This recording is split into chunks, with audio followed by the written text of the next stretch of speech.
Welcome back, everyone. It's language arts time with Mrs. Clevenger again. And you know we've been learning about figurative language. So this week we're going to continue learning about figurative language, and we're going to be learning about 3 different types. This week we're going to be talking about onomatopoeia, alliteration, and personification. So you know what that means. Grab your ELA notebook and your pencil and get ready. We're going to take some notes. Here we go. Onomatopoeia, alliteration, and personification.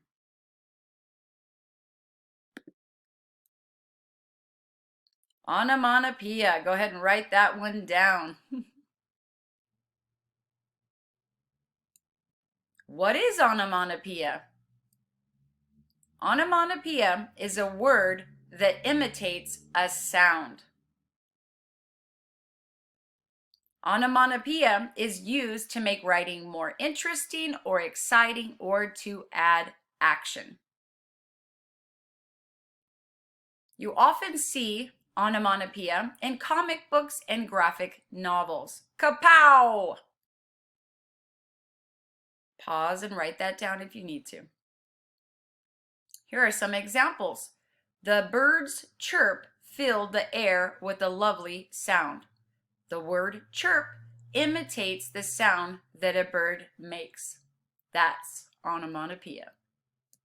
Here's another example. Whoosh went the car as it sped down the track. The word whoosh imitates the sound that a speeding car makes. Here's another example. The soda fizzed inside the cup. The word fizzed imitates the sound that soda makes.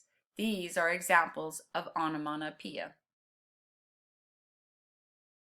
Let's do some practice. Identify the onomatopoeia in the sentences below. I'm going to pronounce it Isra shushed her sister when they were in the library. You guessed it, shushed, shh, is the word that means onomatopoeia. It's an onomatopoeia word. The floorboards creaked as the children walked up the stairs. Which one of these words is onomatopoeia? You guessed it, it's creaked. Iron Man banged into Captain America's shield. Which one makes a sound? You guessed it, it's banged. It's a word that sounds like the sound it makes. Here's another example. His pants went swish, swish as he jogged across the court. Which one is onomatopoeia? You know it. It's the swish, swish. It makes a sound. The cash register opened cha-ching as the cashier handed me my change. Which one is onomatopoeia? You know, it's cha-ching because it makes the sound. It imitates the sound that it makes. These are onomatopoeia. Pause and rewind whenever you need to. So here's a review.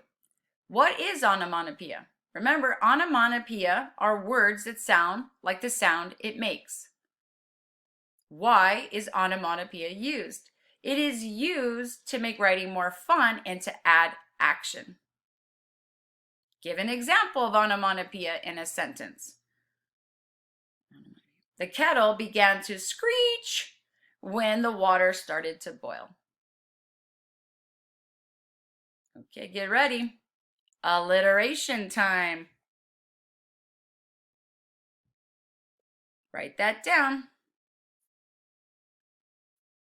What is alliteration?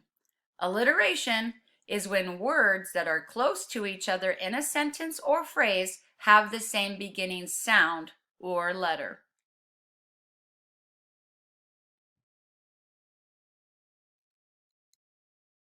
Alliteration is used to focus the reader's attention and or to create rhythm in text. Most popular tongue twisters like Peter Piper picked a peck of pickled peppers use alliteration.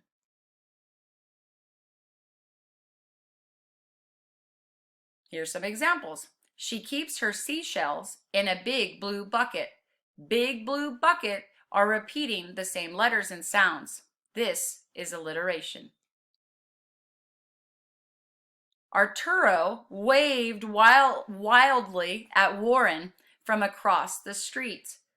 Waved, wildly, and Warren all have the same letter and sound. That's alliteration. Here's another example. Her happy hound barks excitedly when it sees that she's arrived back at home. Her happy hound repeats the same letter and sound. That is alliteration. Let's do some practice. Identify if and where the examples below use alliteration. The caterpillar crawls quickly. What do you think? Do you see repeated sound or letters? Yes. This is alliteration. The caterpillar crawls. I'm too lazy to learn or listen lately. Is this alliteration? Yes, because there's lazy, learn, listen, and lately. A lot of the same sounds and letters being repeated. That is alliteration. Treat others the way you wish to be treated. What do you think? Do you think there's alliteration? Nope. Not enough repeated sounds or letters to be considered alliteration. 10 times 10 is too much. You guessed it, this is alliteration. 10 times 10 and the word two. It's a lot of repeated sounds that are the same and letters. I'm not sure he knows where he left his wallet. What do you guys think? Is this an example of alliteration? No, not enough repeated sounds or letters. It's not alliteration. Let's do a review. What is alliteration? Alliteration is when words that start with the same sound are used close together in the same phrase or sentence, the same sound or letter. Why is alliteration used? It's used to focus readers' attention and create rhythm. Give an example of alliteration. Please plan to be present at Paul's pirate party. There you go. That is alliteration. Get ready. We have one more today. Personification. As you're writing that word, you'll probably notice that it has the word person in it. That's key. Personification. Write that down. What is personification? Pause and write this one down. Personification is when human qualities or characteristics are given to non-human objects.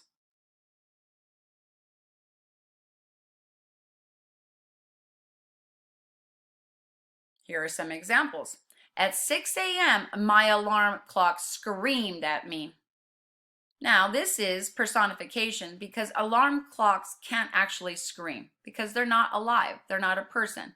But we can say they scream because they are loud. Here's another example. The tree guarded the house for years until it was cut down. Now, a tree isn't a person, right? They can't really guard a house, but we can describe them this way because they can be right in front of a house like a guard is in front of a building. So whenever we have animals or objects or ideas acting like a person, this is personification. Here's another example. The trash can attacked my nose with a foul odor. Now, a trash can is not a person, right? It can't really attack anything because they're not alive. But we can describe them this way if you're surprised by how bad it smells. So, like I said before, personification is when non-human things are acting like a person. So let's do some practice.